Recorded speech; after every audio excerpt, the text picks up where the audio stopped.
lights. But this is all of us as we grew up. So this next project that we're headed to is in Kihei, which is super popular spot because it has some of the nicest beaches. Okay, let's go. Yeah, congrats. And this main house, when it's fully rented, rents for about $8,000 a month. Good cash flow. Big old shit. Let me get this thing. Cool. Yeah, a lot of different investors. Doesn't matter what, you can't find anything on Maui that is that low price. That's an actual fee simple. What is this, hotel over here?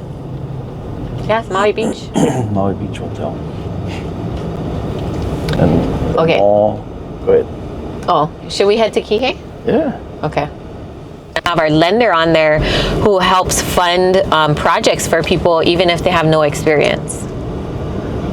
Yeah, So there's a lot of value in us opening our books and like introducing you to our team that Fuzzy's been doing this since 2013, right? Yes.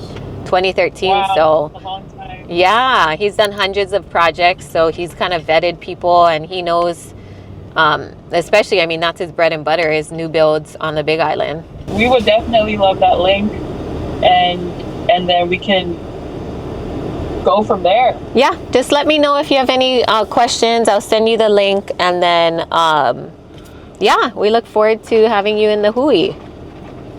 Awesome. Yay!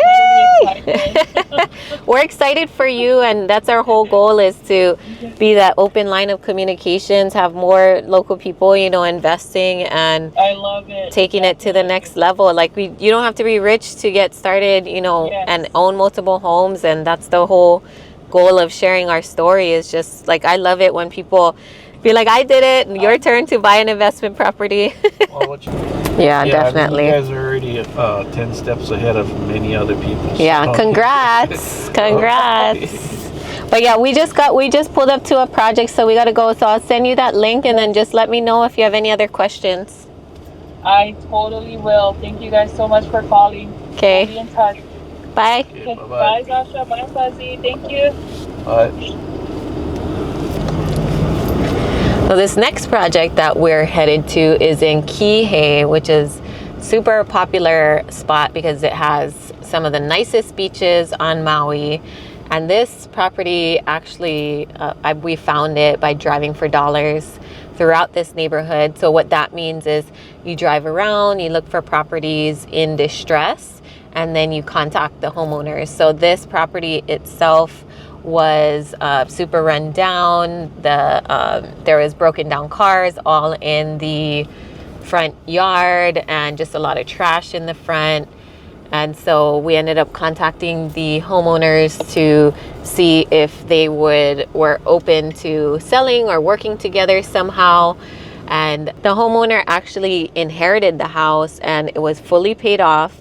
However, there was tax liens against the property because he didn't keep up with payments. There was a huge water bill because there was leaking pipes. And again, it was just in distress. When you walked in there, it just smelled like, animal pee and poop. And he wasn't taking care of himself and had a bunch of, kind of people around him that weren't good. And so when we asked him about, hey, are you open to selling or do you need help like fixing up the house? We can always work together. And he just wanted to sell. He just didn't want anybody walking through his house because he knew the condition of it and was a little bit kind of, I guess, ashamed. And so I told him, we don't need anybody to walk through. I just need one person, the appraiser, because I am potentially getting a loan on this house, but he didn't even want an appraiser walking through. So I ended up having to raise all private money. So that's money from everyday individuals who lend to get a certain amount of return. And so we landed on the pricing being about $375,000 for the home. He could have listed it. We told him he could have listed it at $700,000. Maybe he got a little bit less because of its condition, but he wanted to work with us specifically because he didn't want anybody coming through the property. And that's was his kind of magic number of how much he needed to make in order to move to the mainland and start a whole new life. And get around a different set of people.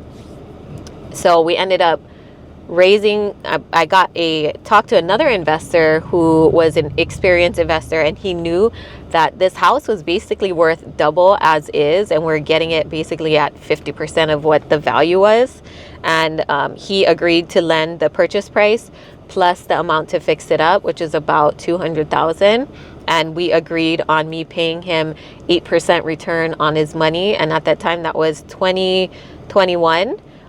There was a good, I guess because 2020 just happened, he wanted to just be the private lender on the deal. So for those who don't know, a lot of times people will partner with someone who will bring all the money, and they'll usually split the equity or split the profits in the end.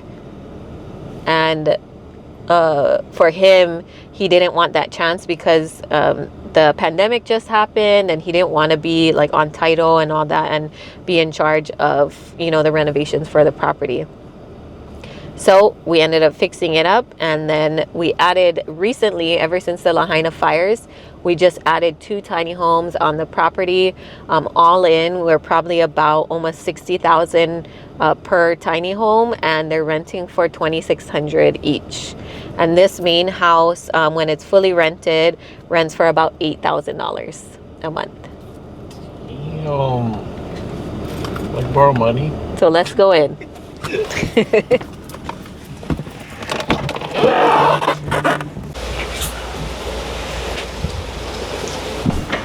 So just go up. Oh, why is this open?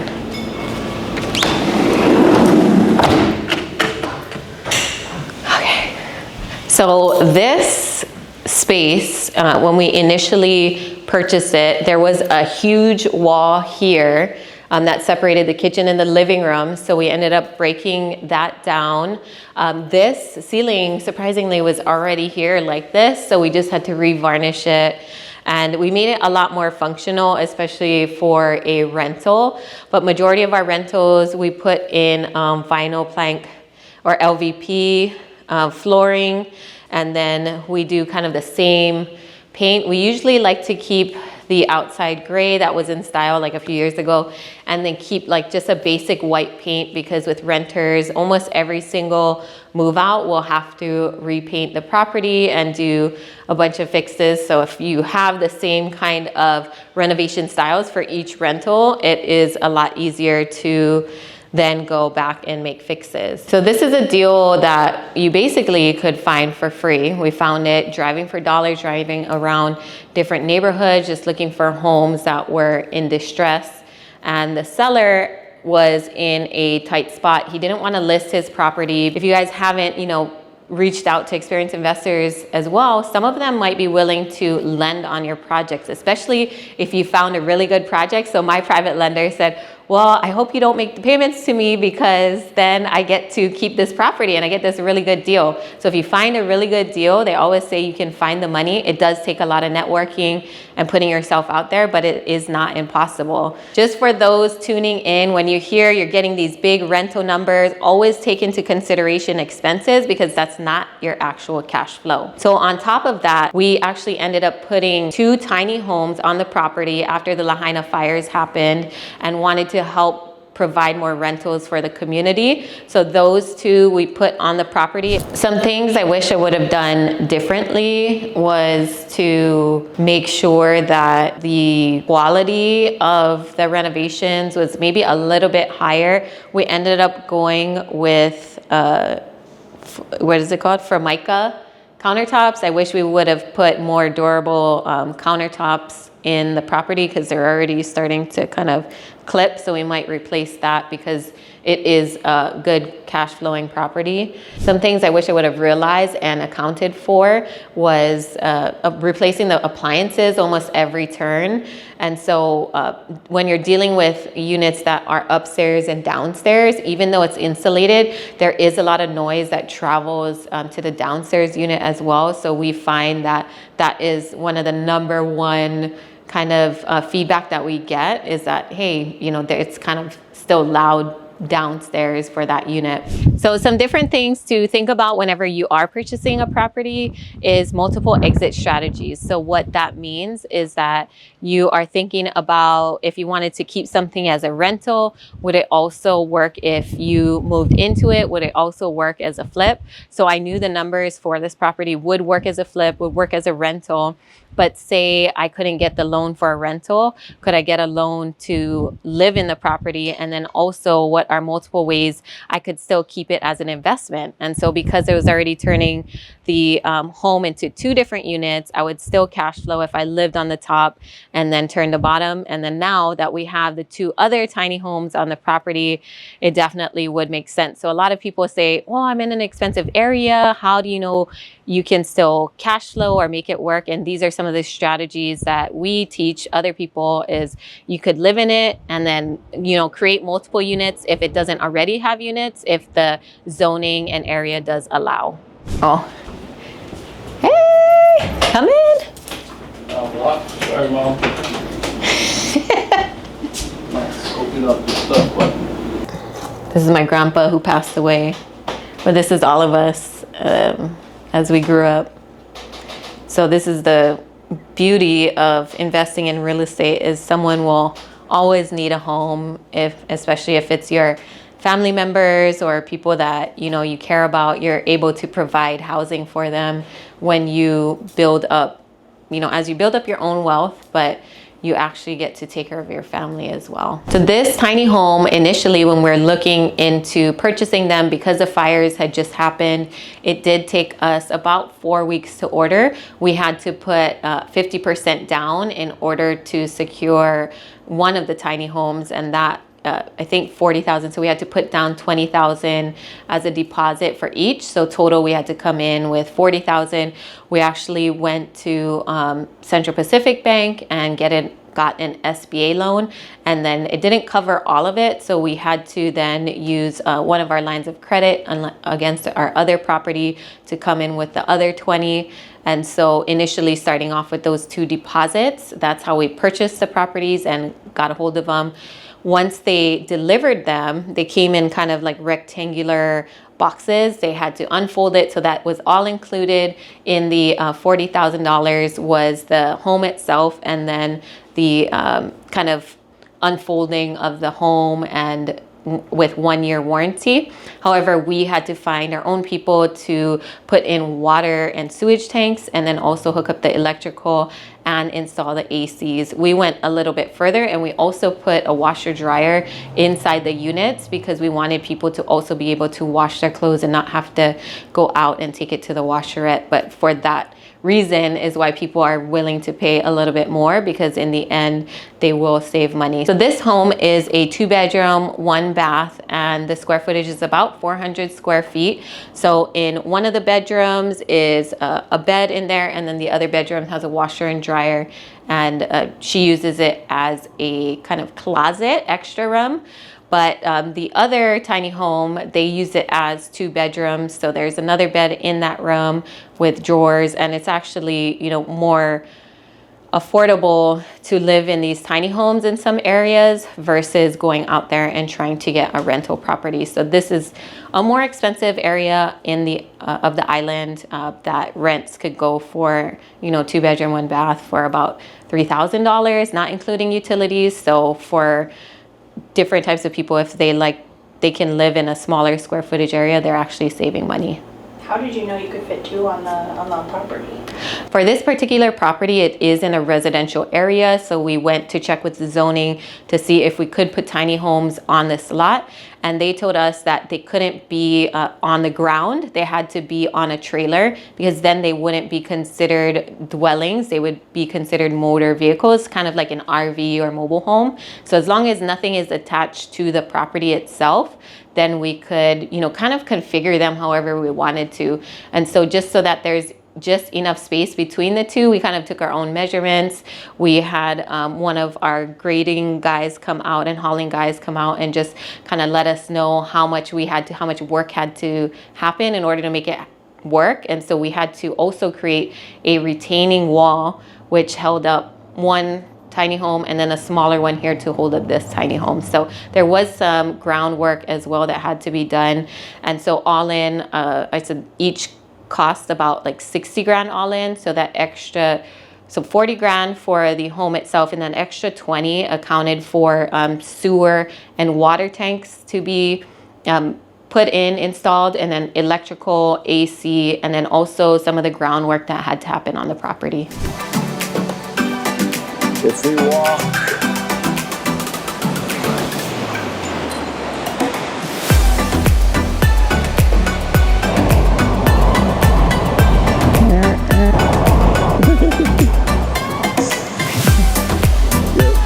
is your mic on?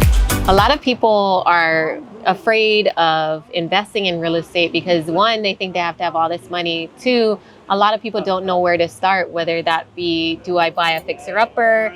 Do I do a new build? Do I buy land? And so that's what the whole goal of coaching programs or mentorships or working with experienced investors is that we help to guide you on whatever path it is that you choose.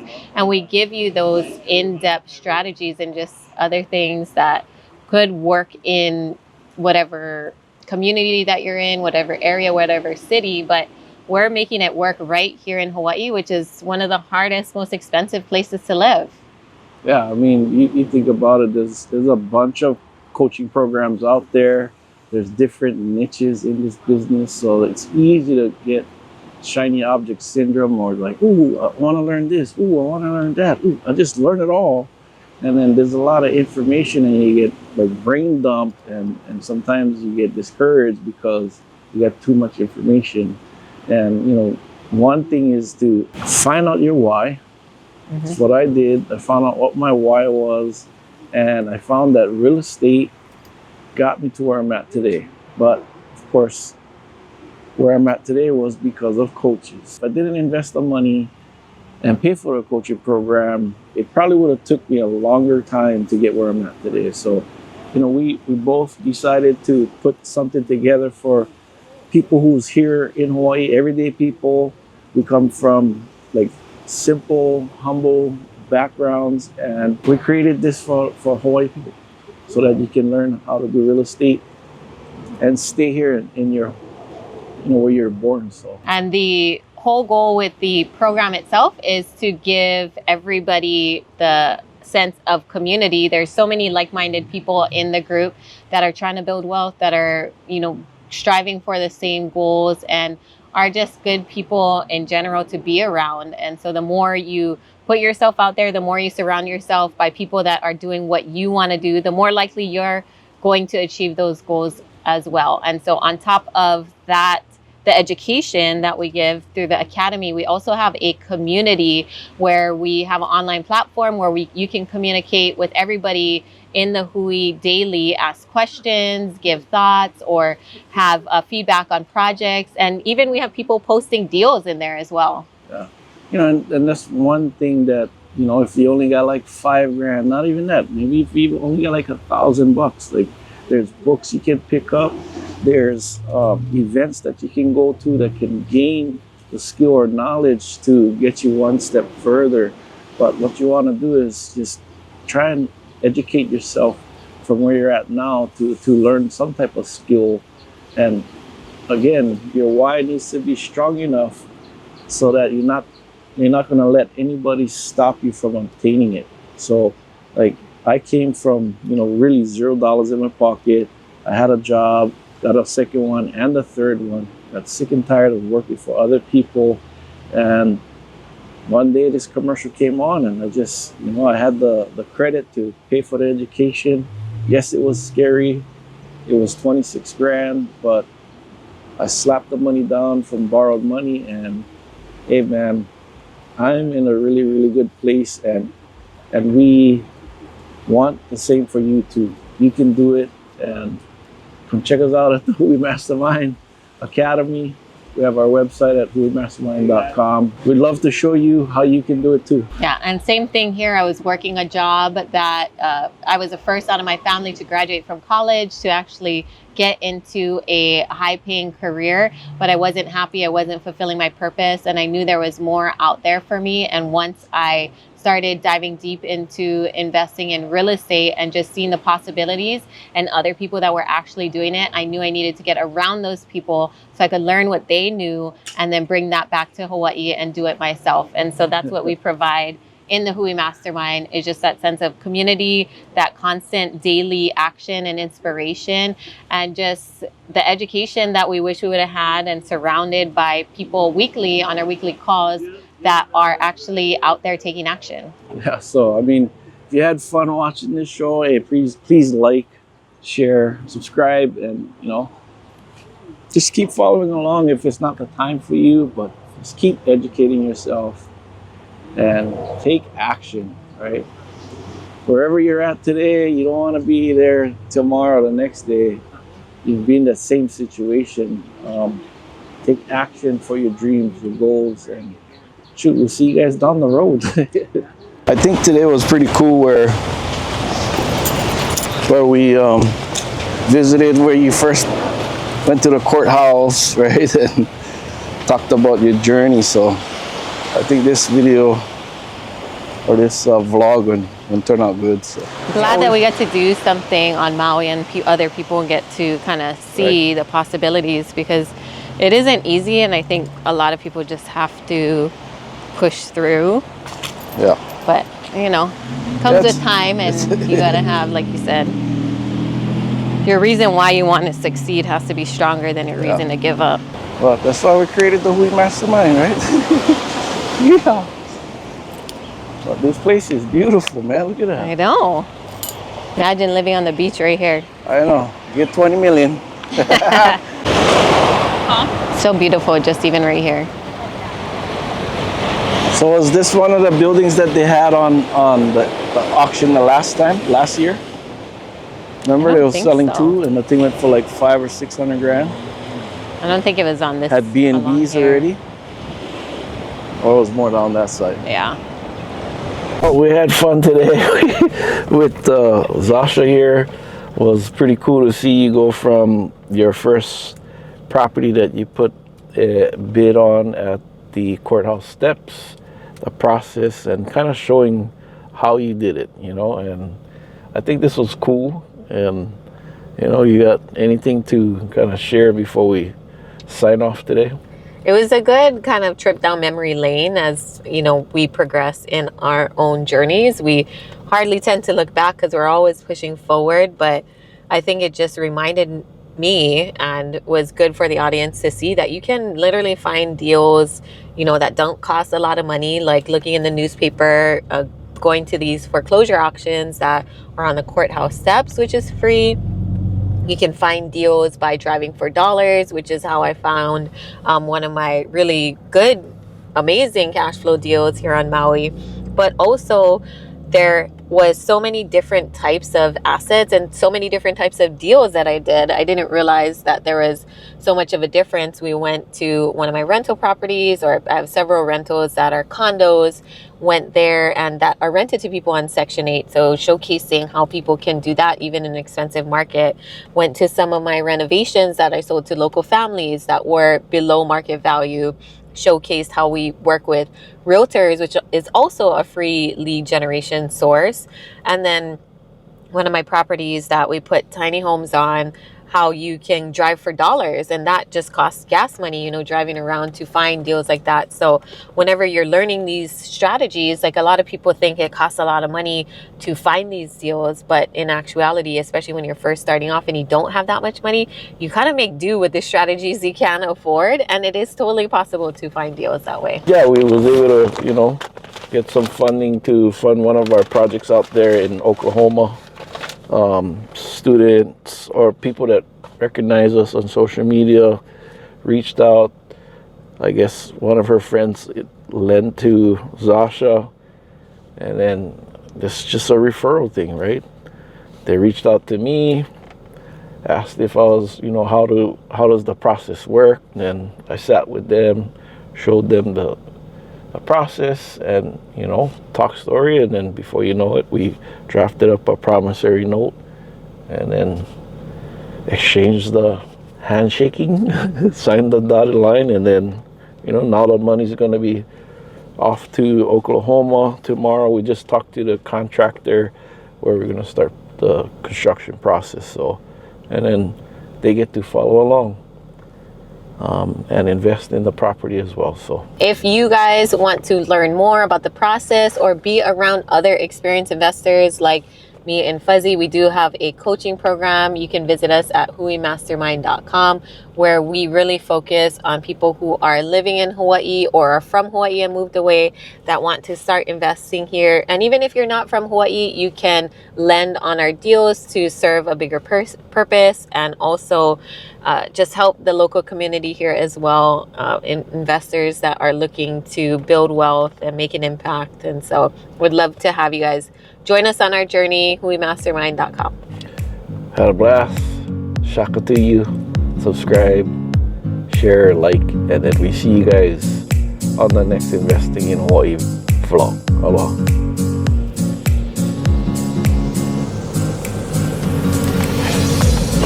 Took 11 of my family members. We went to Disney World. Coming back from Florida, all of us had first. Like, we make money, but we're still very frugal and mindful of the money that we spend and how we spend it. But as long as you maintain that balance, I think you'll always be kind of building wealth. Bruh, why can't we fly first class? We got money. I'm like, yeah, but I'm so frugal. These are on sale.